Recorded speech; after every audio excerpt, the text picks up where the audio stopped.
Story 1. The Man in the Frozen Aisle. I was 2 months into working the night shift at Walmart. It wasn't the most exciting job, but it paid the bills and kept my days free. Our store was open 24/7, and after midnight, it turned into a strange kind of quiet. The lights felt too bright, the aisles seemed too long, and the silence had a weight to it, broken only by the occasional beep of the registers or the squeak of a cartwheel. That night, I was assigned to restock the frozen food aisle, aisle 17. I had a whole pallet of pizzas, ice cream, and frozen fries to put away.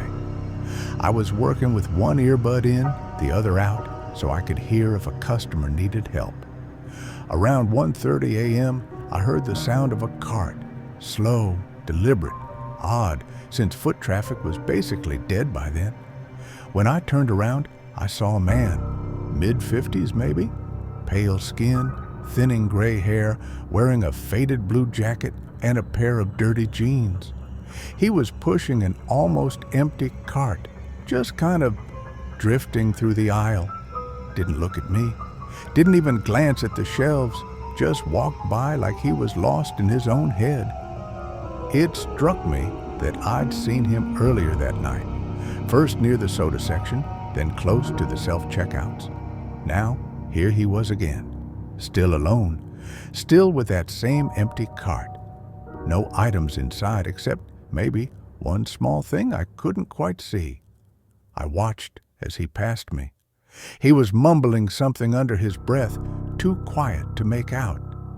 He had this blank, unfocused stare like he wasn't really seeing anything.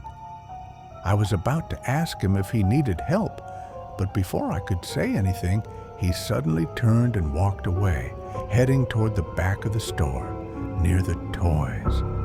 It made me feel uneasy, not scared, just unsettled, like something wasn't right. About 30 minutes later, I needed packing tape, so I headed toward the backroom supply shelf. As I passed the fitting rooms, something made me stop. There, leaning against the wall, was the man's cart, abandoned. Inside were 3 things: a pack of AA batteries, a bottle of water, and a kitchen knife, brand new, still sealed in the plastic. I froze.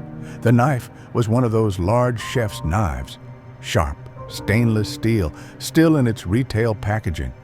Sure, it could have been nothing, just something he meant to buy. But why leave it there? Why wander the store for an hour mumbling to himself and then just vanish? I told my shift manager, who had one of the security guys do a quick sweep. They didn't find him. No one matching that description had checked out, and none of the other employees remembered seeing him leave, just gone, like he'd slipped out the back, except all the emergency exits were locked, as they should be. I think about that night more often than I should.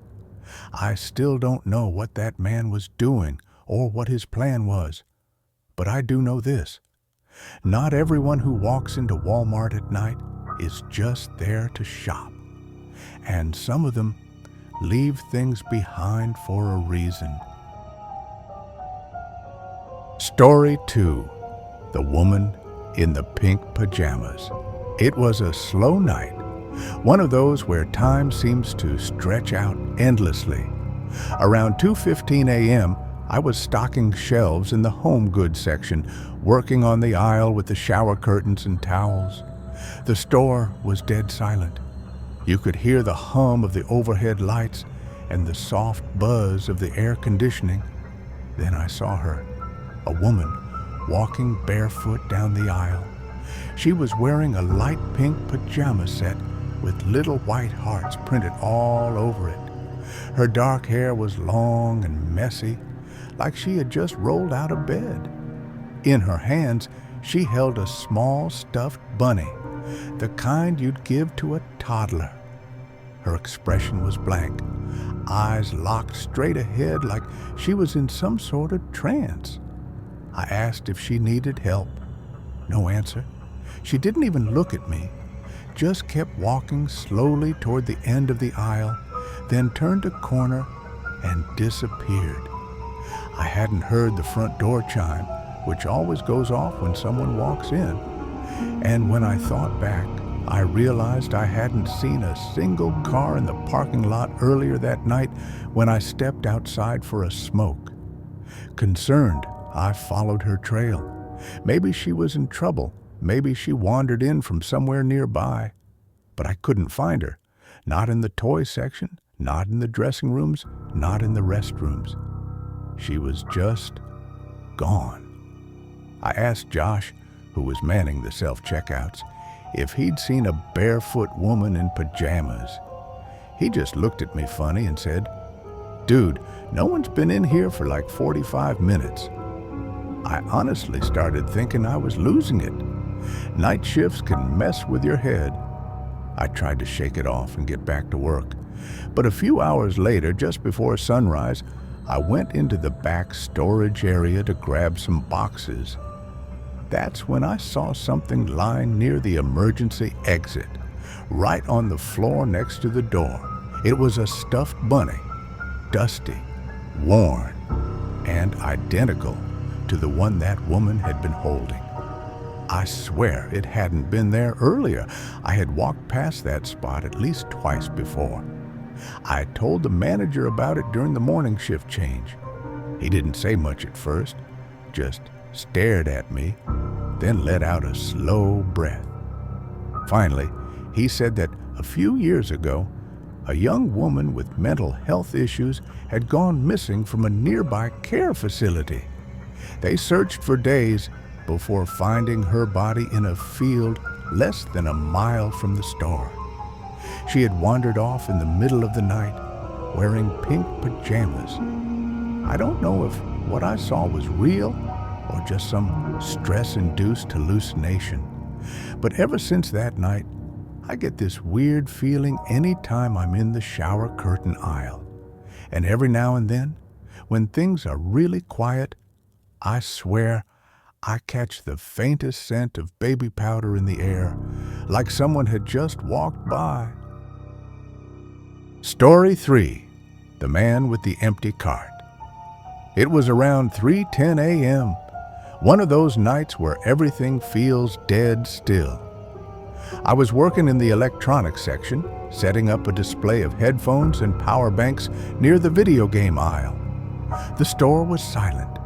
No music, just the low hum of the fluorescent lights above me. Then I saw him, a man pushing an empty cart. Slowly, way too slowly, he was coming down one of the side aisles, wearing a hoodie pulled tightly over his head, even though it was warm outside.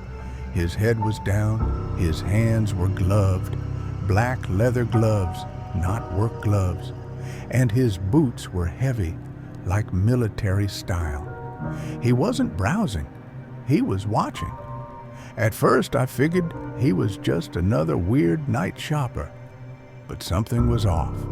The way he moved, cautious, checking each corner, always looking around. I ducked behind the console display for a second and watched. He stopped near the service desk, pulled something out of his jacket. Looked like a folded paper at first, but when he opened it, I realized it was a hand-drawn floor plan of the store. I could see red circles marked on specific sections: electronics, pharmacy, sporting goods. My heart started racing. I pretended to restock a box and slowly made my way to the internal radio near the service desk. Without making a scene, I called my shift manager and said, "We've got a guy acting real suspicious in electronics. Might want to check it out." Then I went back to what I was doing, but as I glanced over, I saw something that made my stomach drop. The guy was now putting on a second pair of gloves, blue latex ones, over the leather ones. Nobody does that for shopping. The manager showed up a few minutes later with another associate acting casual, pretending to adjust a display nearby. The man noticed. He paused for just a second, then glanced at me. Quick, cold, left the cart right where it was and walked fast toward the employee exit near the back of the store. Gone. We called the cops. They pulled the footage. Turned out the guy had been inside for over an hour, just wandering. Never picked up a single item. He had paused near the fire exits, the alarm sensors and the security cameras. That cart was just a prop. We never found out who he was. The outdoor cameras didn't catch a license plate. He had his hood up the whole time. Nothing happened that night. But I swear, he wasn't there to shop. He was planning something, a robbery, a break-in, something worse? No idea. But after that shift, our store changed a few things.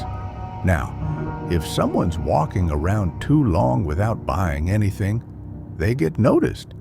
Because sometimes the people who stay quiet, who drift from aisle to aisle without touching a single product, they're not deciding what to buy.